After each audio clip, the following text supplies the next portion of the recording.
श्रीमहालक्ष्मीस्तोत्रम्।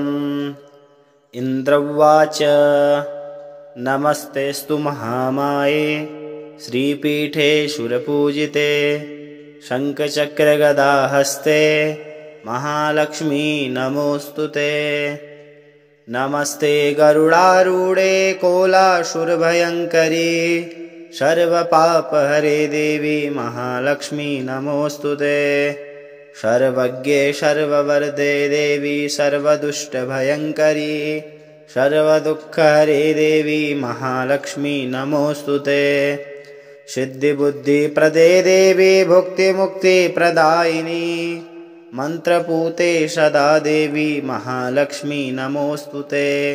आद्यन्तरहिते देवी आद्यशक्तिमहेश्वरी योगजे योगसम्भूते महालक्ष्मी नमोऽस्तु ते। स्थूलसूक्ष्ममहारौद्रे महाशक्ति महोदरे महापापहरे देवी महालक्ष्मी नमोऽस्तु ते। पद्मासनस्थिते देवी परब्रह्मस्वरूपिणी परमेशी जगन्मातर्महालक्ष्मी नमोऽस्तु ते। श्वेताम्बरधरे देवी नानालङ्कारभूषिते जगत्स्थिते जगन्मातर्महालक्ष्मी नमोऽस्तु ते।